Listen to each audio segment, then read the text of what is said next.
people could come in. Come on over, fellas. We had a big meeting with a lot of people, a lot of talent from Israel and from the U.S.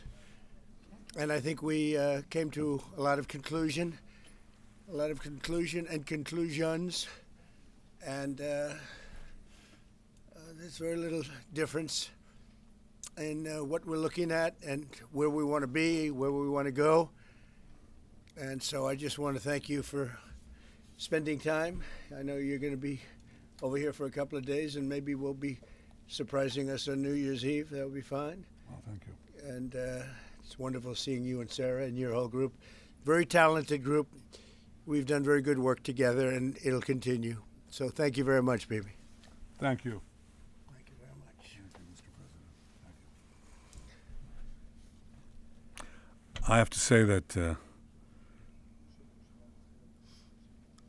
say that in addition to what I said, that we've never had a friend, even close, a friend, as President Trump in the White House.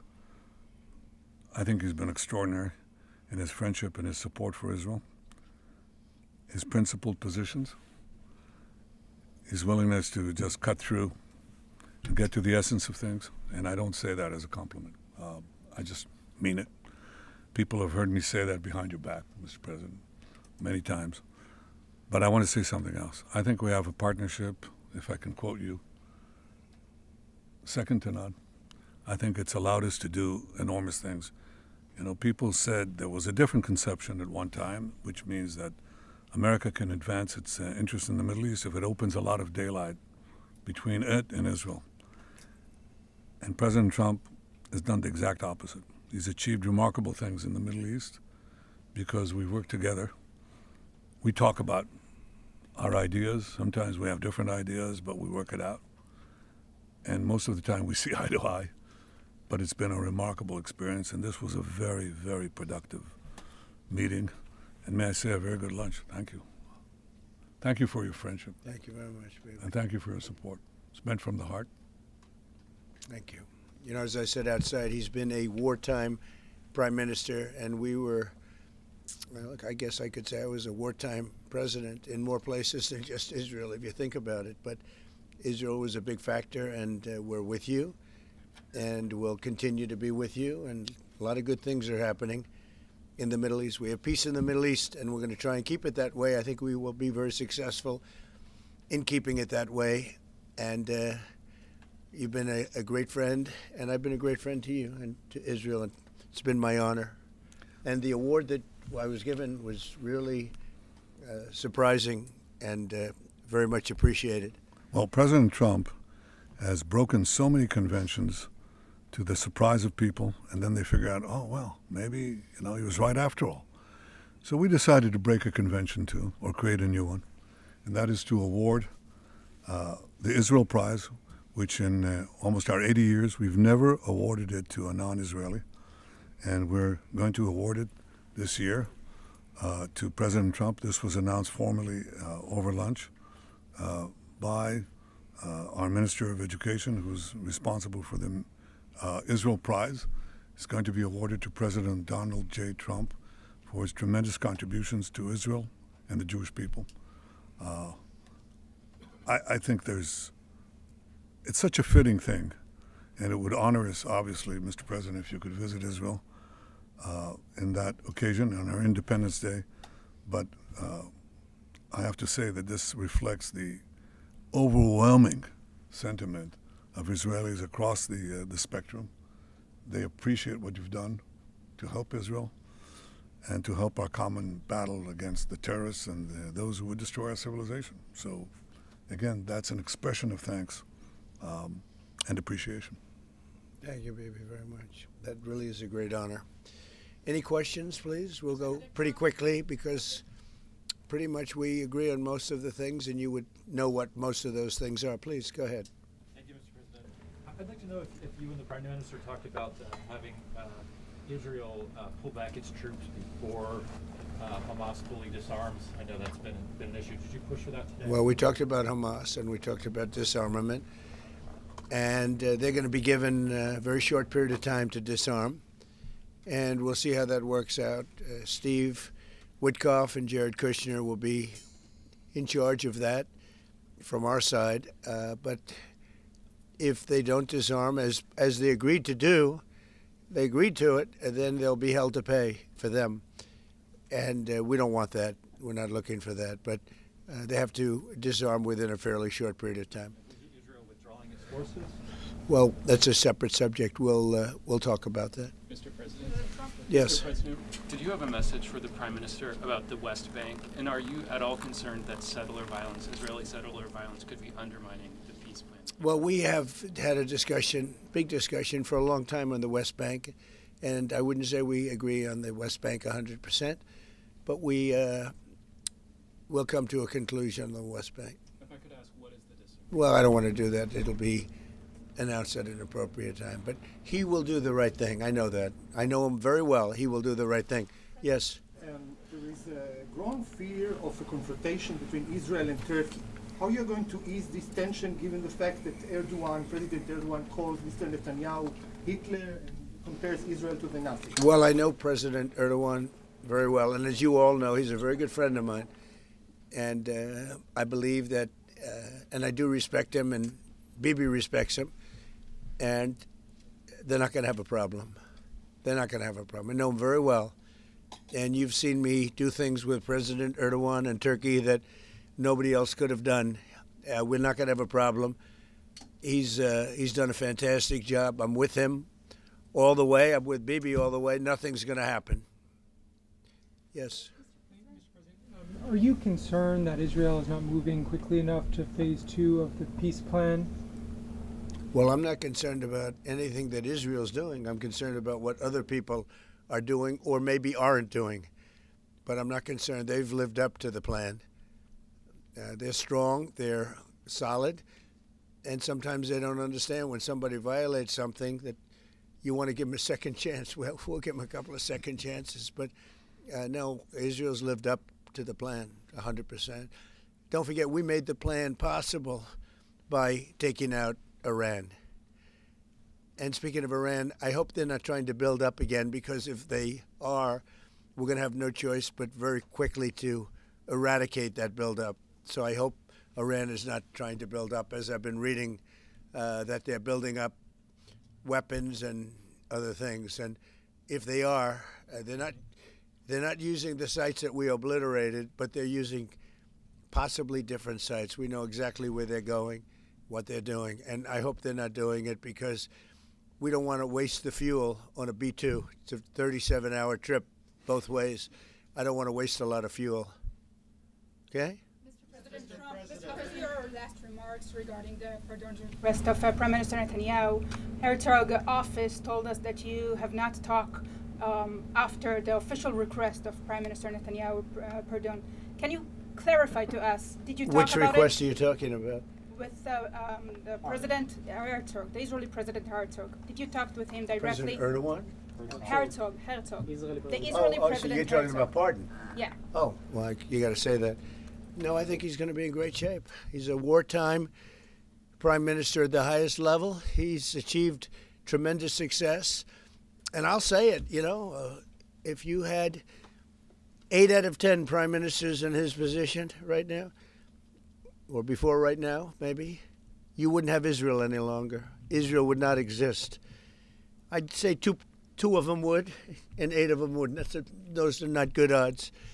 You needed a very special man to really carry through and really help Israel through this horrible jam. These are major factions, and it started with our negotiation with Iran.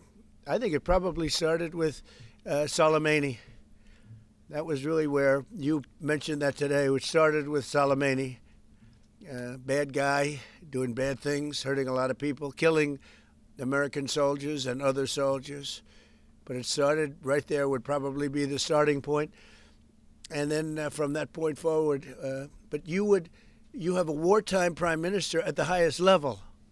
There could be other wartime prime ministers, but they'd lose. He won. And I think the people of Israel appreciate it. I think a lot of the people in the world appreciate it, actually. And because of that victory, we were able to get peace in the Middle East. if you had a different kind of a personality, if you had a weak person or a stupid person, and there are plenty of both of them, you would not have had success, and you might not have Israel. And you report for Israel. I know you're very proud of it, and you do a great job. You might not have a job because there might not be an Israel right now if you had a different prime minister. That's a big statement, but to me, it's a very simple statement to make. I'm looking at Pete Hegseth, and he's sort of nodding. If they don't have a strong prime minister, Pete, you might not have Israel today. I think he'll go down in the record books. And, you know, I was a big help. I'll be honest with you, big help. Somebody said in the room, if you don't have Trump, you needed a proper combination of everything. And if you didn't have that combination, which they had, you would not have an existing Israel right now. And the people of Israel know it. That's why they like me, and it's why they actually like him. He's got a little bit of a love-hate more than I do over there. But you know what? Even the haters have a lot of respect for him. There's a lot of jealousy about him. A lot of jealousy. Jealousy is a bad word. But I believe you would not have Israel right now. So it's a big deal. Yeah, please. A recent poll showed that as many as half of Gazans would be willing to leave the Gaza Strip if afforded the opportunity to do so. Back in February, you said that all Gazans should be. I heard that number today. Half of Gaza would leave. I've always said it. I said if they were given the opportunity to live in a better climate, they would move. They're there because they sort of have to be. I think it would be a great opportunity. But let's see if that opportunity presents itself. But we're helping the people of Gaza a lot. So is Israel, by the way. So we'll see what happens. But I saw that it was a poll. It was actually more than half the people would leave if they were given the opportunity. And I've been saying that for a long time. To me, it was common sense. So it's interesting. Why wouldn't countries accept them? Look, let's not talk about it because we don't want the controversy. Right now, we're helping Gaza. But if they were given the opportunity, I think even higher than that, the group that did the poll is usually, I call them negative pollsters. You have a lot of them. And yet this poll was, I think, very accurate, other than it would be more than half the people if given the opportunity. But they haven't been given that opportunity. So we'll see what happens.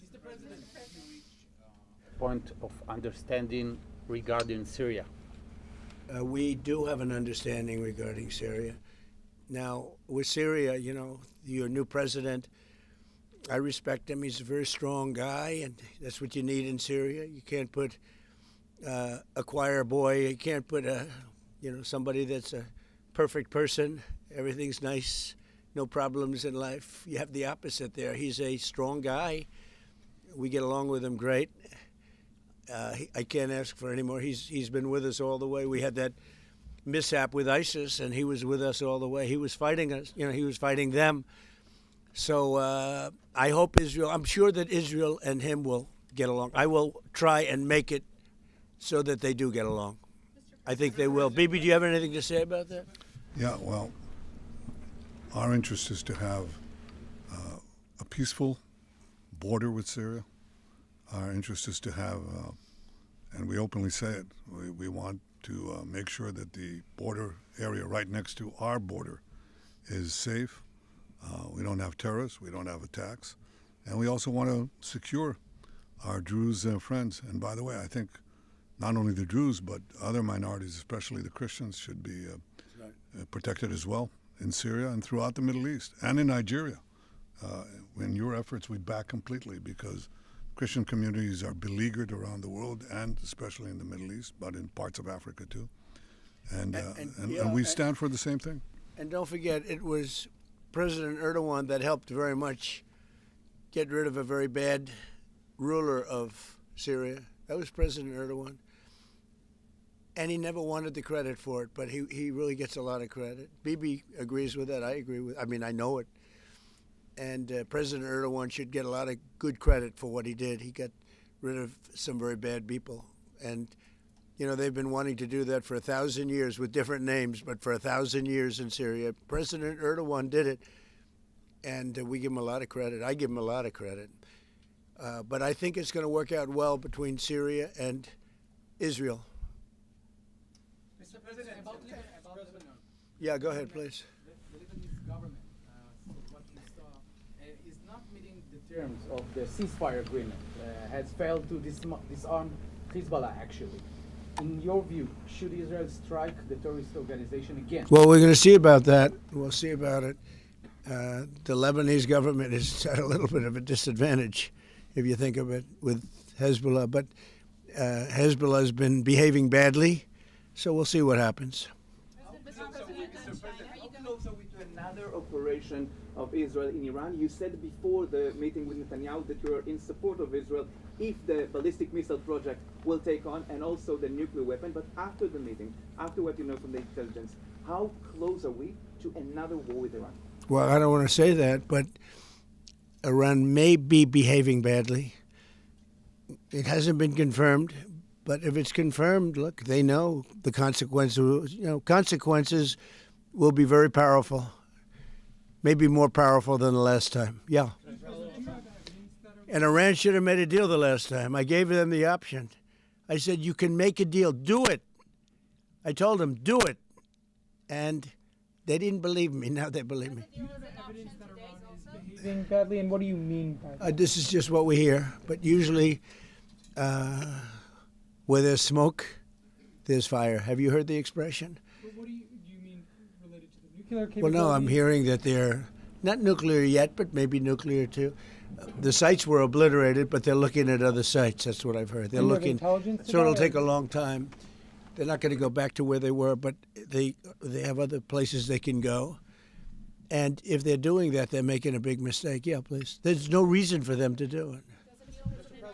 Mr. President, is the United States currently open to engaging in bilateral discussions with Tehran? We're hearing reports from numerous countries that there may be some discussions. Is that something you would support, or Yeah, something that is I would. happening? You Sure. would support that? I would, happening yes. Right now. Thank you, sir. I have been, by the way, before the war, I would support that. I said to him, baby, I said, let's negotiate.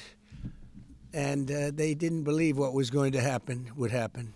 Yes, ma'am. On China, so China's been doing naval exercises basically to test encircling Taiwan. Can you explain to us what your knowledge is of that? What do you think about that? Have you had any discussions with China Well, I have a about great that? relationship with President Xi, and he hasn't told me anything about it. I certainly have seen it, but he hasn't told me anything about it, and I don't believe he's going to be doing it. Does it worry you? No, nothing worries me. But Nothing. You said where there's smoke, there's fire, right? So Yeah. if you're if you're doing naval exercises and air Well, exercises, they've been doing naval exercises for 20 years in that area. Now people take it a little bit differently, but in fact larger than they're doing right now. So we'll see. But they've been doing that for 20, 25 years. Yeah. Mr. President, if you don't see Hamas disarm in that short amount of time that you're giving them, can you tell us what the next steps would It'll be horrible for them. Horrible. It's going to be really, really bad for them. And I don't want that to happen. But they made an agreement that they were going to disarm. And you couldn't blame Israel. By the way, we have other countries that will come in and do it. They said, let us do it for you if they don't. Countries that were with them wanted the deal to be made, agreed that they would disarm, and now if they say they're going to disarm, that's fine. If they say they're not going to disarm, those same countries will go and wipe them out. They don't even need Israel. You know, we have many countries, 59 countries that are in agreement. This is a real peace in the Middle East. And Hamas is a small part of it, but it's still a part of it. But we have 59 countries that signed on, big countries, countries that are outside of the Middle East, as you know the Middle East. They want to go in and wipe out Hamas. They don't want Israel. They don't need Israel.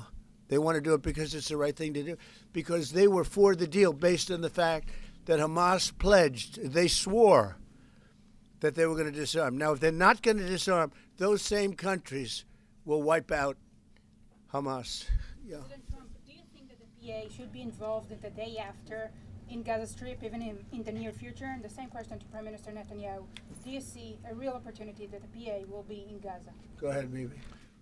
I think President Trump put clearly the conditions of reform that he wants to see in the PA for them to be involved. And I think he put it very clearly what he wants to see, the kind of real reforms, not just perfunctory reforms, but real reforms. Stop pay to slay, change the curriculum in your textbooks, open up, a different society and a different future. If they do it, well, let them. I think it was clear. He put Pretty clear. He put guidelines that were, by the way, in the Trump plan of 2020, and they were put then in the 20 points, and it's up to them. Remember this, if we didn't do what we did to Iran, just to make the subject just slightly different, you wouldn't have peace in the Middle East. You wouldn't have a deal signed in the Middle East. You wouldn't have a deal. Because other Arab nations, which are great people, I know them very well, they're great people, they wouldn't be able to have agreed to peace in the Middle East because you would have had a dark cloud hanging over everything. It wouldn't have been possible. So Iran has been greatly reduced in power, prestige. I don't want to use the word humiliation because, they're trying to build up again. But we can't let them build up because if they build up, there can't be peace in the Middle East. It was a mistake. When they wiped out Iraq and Iran were about the same power.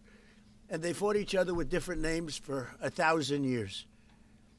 And then our country came out and blew up one of those two countries, namely Iraq. And all of a sudden, Iran had the whole Middle East all to itself. But that's not true anymore. That's not true anymore. Your plan, Say it? Tell us something about your plan to expand the Abraham Accords. If you can tell us something about your plan to expand the Abraham Accords. Well, the Abraham Accords are great. It was a great achievement of Jared and everybody. It was one of the great achievements. They'll be expanded.